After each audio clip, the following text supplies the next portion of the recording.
آج ہمارے پاس کوئی کتاب یا آرٹیکل نہیں بلکہ مدینہ کی مسجد نبوی سے دیا گیا ایک جمعہ کا خطبہ ہے، اور اس نے مجھے اپنی طرف اس لیے کھینچا کیونکہ یہ ایک ایسے سوال سے متعلق ہے جس سے ہم سب روز گزرتے ہیں۔ جب ہمیں کوئی کامیابی یا نعمت ملتی ہے تو شکر اور تکبر کے بیچ کی وہ باریک لکیر کہاں ہوتی ہے؟ یہ واقعی ایک بنیادی سوال ہے، اور یہ خطبہ اسی لکیر کو بہت واضح کرتا ہے۔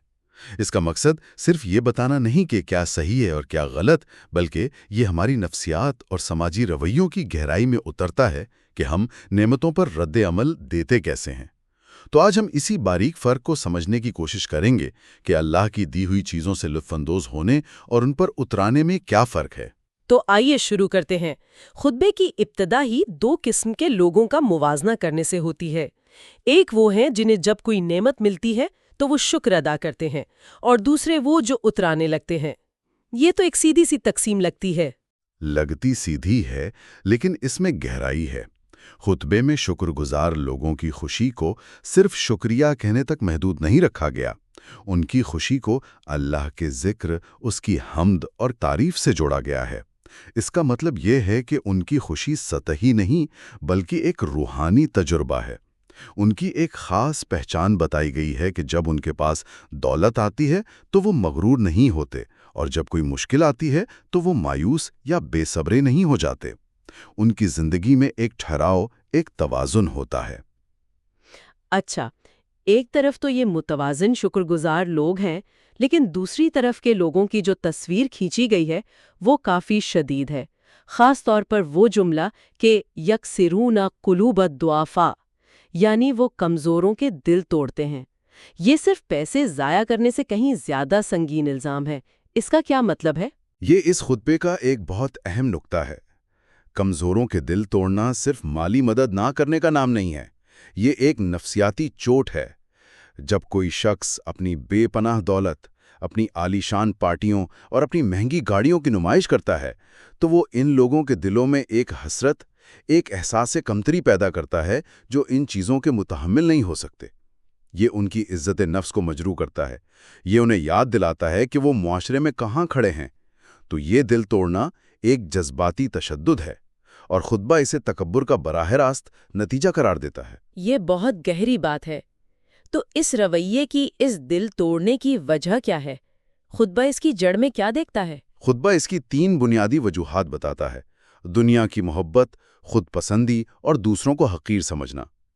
یہ صرف برے اعمال نہیں بلکہ ایک بیماز ذہنیت کی علامات ہیں۔ ایک ایسا دل جو تکبر، جہالت اور ناانصافی سے بھر گیا ہے، اور جس سے عاجزی اور انکساری جیسی صفات بالکل ختم ہو چکی ہیں۔ تو جب کوئی اپنی دولت کا دکھاوا کرتا ہے تو وہ اصل میں یہ کہہ رہا ہوتا ہے کہ میں تم سے بہتر ہوں۔ اور یہ جو خود پسندی اور دوسروں کو حقیر سمجھنے کی بات ہے، آج کل تو اس کا سب سے بڑا پلیٹ فارم سوشل میڈیا بن گیا ہے۔ کیا خطبے میں اس دور کی بھی کوئی بات کی گئی ہے؟ بالکل، اور میرے خیال میں یہی وہ حصہ ہے جو اس خطبے کو آج کے دور سے بڑھائے راست جوڑتا ہے اور اسے بہت طاقتور بناتا ہے۔ خطیب صرف پرانی مثالیں نہیں دیتے بلکہ وہ سیدھا سوشل میڈیا پر آتے ہیں۔ وہ بتاتے ہیں کہ کس طرح لوگ اپنی شاہانہ دعوتوں، عالیشان گھروں، قیمتی گاڑیوں اور بڑی بڑی محفلوں کی نمائش کرتے ہیں۔ ہاں، یہ تو ہماری روزمرہ کی حقیقت ہے، ہم سب اپنی فیڈز پر یہ دیکھتے ہیں۔ لیکن خطبے میں اس کی تفصیل کیسے بیان کی گئی ہے؟ بہت واضح الفاظ میں خطیب کہتے ہیں کہ لوگ اپنی ممدودہ میزیں، یعنی دور تک پھیلی ہوئی دسترخوان، بچھے ہوئے قالین، قطار میں لگے تکیے، شاندار گھر، سرسبز باغات اور مہنگی گاڑیاں دکھاتے ہیں، اور پھر وہ کہتے ہیں کہ یہ لوگ ہر چیز کی تصویر بناتے ہیں، ہر چیز کو مشہور کرتے ہیں۔ مقصد کیا ہے؟ صرف یہ کہ لوگوں نے جانیں، ان کی طرف انگلیاں اٹھیں اور ان کے فالوورز اور ویوز بڑھیں۔ یہ شہرت اور توجہ کی بھوک ہے۔ یہ سن کر تو لگتا ہے جیسے وہ آج کے کسی انفلوئنسر کلچر پر تبصرہ کر رہے ہوں۔ تو اس پورے عمل پر خطبے کا کیا فیصلہ ہے؟ اسے کس نظر سے دیکھا گیا ہے؟ خطبہ اس پر ایک بہت سخت اور ڈو ٹوک تبصرہ کرتا ہے۔ وہ ایسے حماقت مجردہ، یعنی خالص حماقت قرار دیتا ہے، اور یہ لفظ بہت سوچ سمجھ کر استعمال کیا گیا ہے۔ یہ صرف گناہ نہیں بلکہ حماقت ہے۔ حماقت کیوں؟ لوگ تو اسے کامیابی سمجھتے ہیں۔ حماقت اس لیے کہ یہ ایک ایسا کھیل ہے جسے جیتا نہیں جا سکتا۔ آپ کی گاڑی سے مہنگی گاڑی ہمیشہ موجود ہوگی، آپ کی دعوت سے بڑی دعوت کوئی اور دے دے گا۔ آپ ایک ایسی دوڑ میں بھاگ رہے ہیں جس کی کوئی فائنل لائن نہیں، اور اس کی قیمت آپ اپنے ذہنی سکون اور روحانیت سے ادا کرتے ہیں۔ دوسری وجہ یہ ہے کہ اس دکھاوے کا آخرت میں کوئی فائدہ نہیں، یہ صرف دنیا میں دوسروں سے تعریف اور توجہ حاصل کرنے کی ایک پیاس ہے۔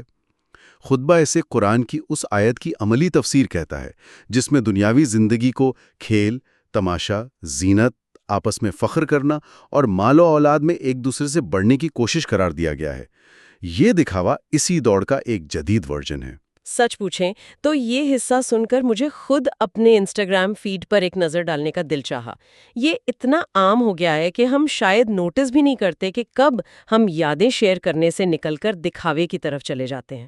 بالکل، اور یہی اس خطبے کی خوبصورتی ہے کہ یہ ہمیں آئینہ دکھاتا ہے۔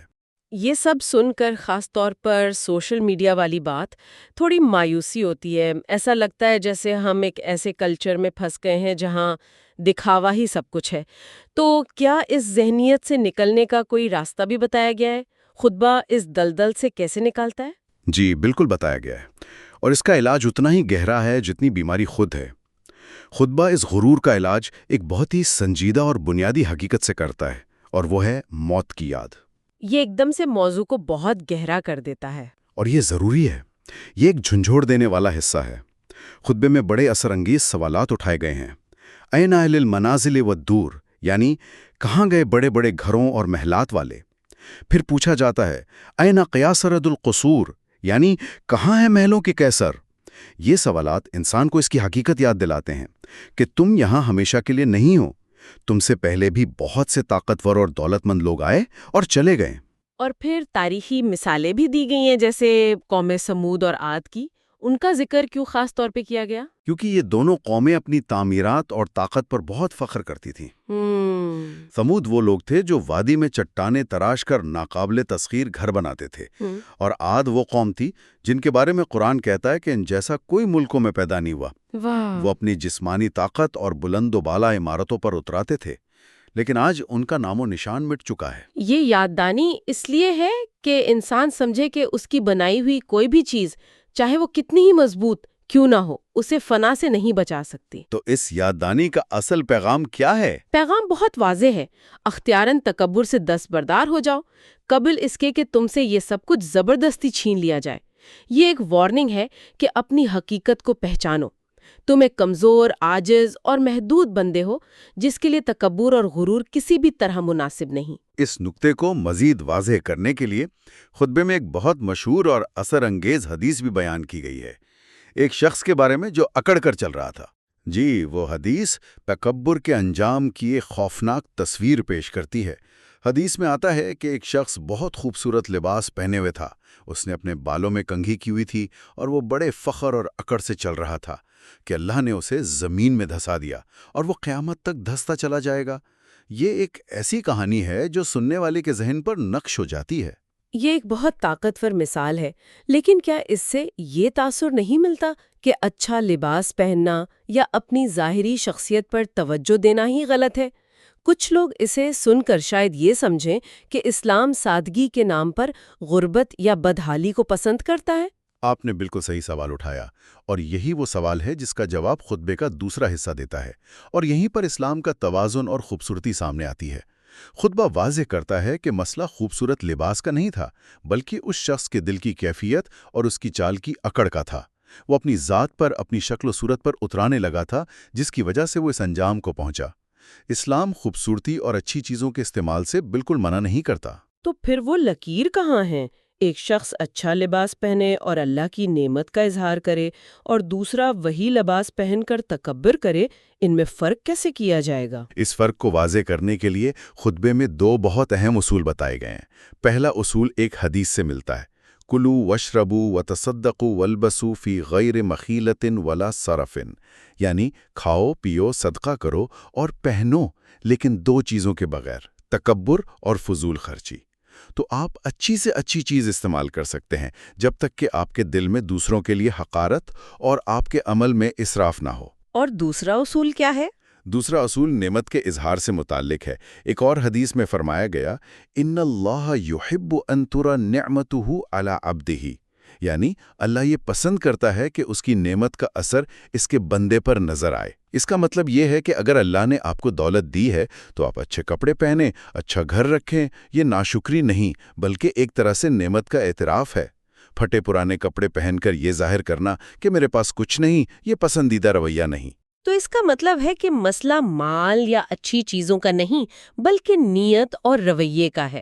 لیکن تکبر کی اصل تعریف کیا ہے؟ خطبے میں اس پر بھی روشنی ڈالی گئی ہے۔ جی، اور اس کے لیے ایک ایسی حدیث بیان کی گئی ہے جو اس موضوع کا خلاصہ ہے۔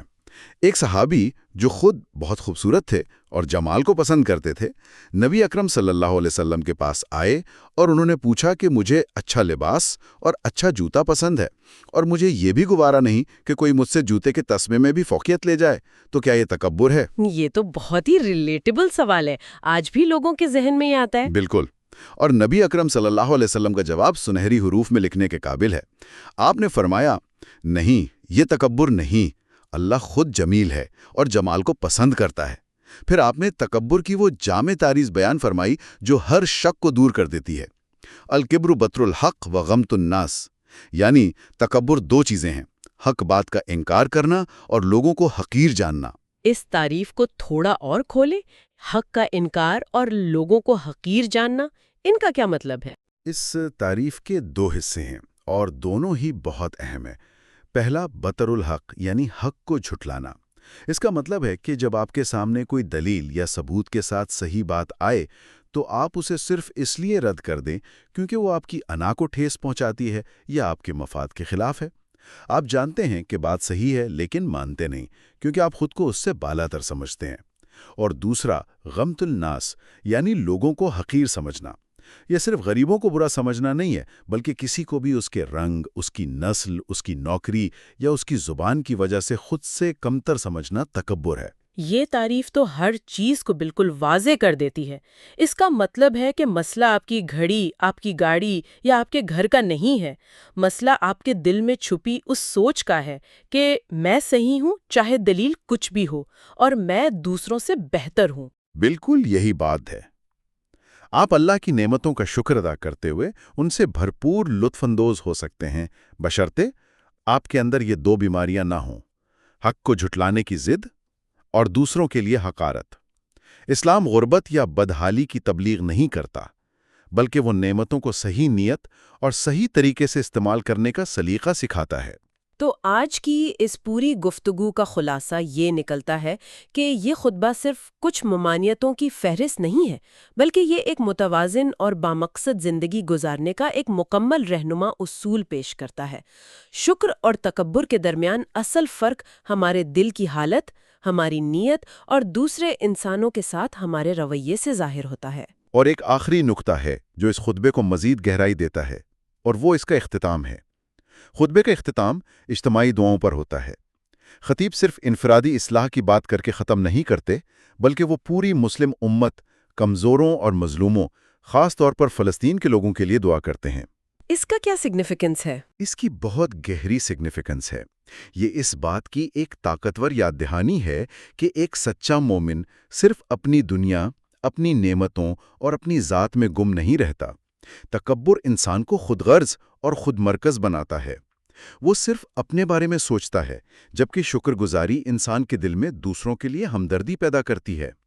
جب آپ اپنی نعمتوں پر شکر کرتے ہیں تو آپ کو وہ لوگ بھی یاد آتے ہیں جو ان نعمتوں سے محروم ہیں۔ تو یہ اختتام ہمیں یاد دلاتا ہے کہ ہماری روحانی صحت کا ایک پیمانہ یہ بھی ہے کہ ہم دوسروں کے درد کو کتنا محسوس کرتے ہیں اور ان سے کتنا جڑے ہوئے ہیں۔ یہ ایک بہت اہم نکتہ ہے۔ تو گفتگو کے آخر میں ہم ایک سوال چھوڑ کر جاتے ہیں جس پر غور کیا جا سکے۔ خطبے میں شہرت اور توجہ کے لیے سوشل میڈیا پر دکھاوے کی مذمت کی گئی ہے۔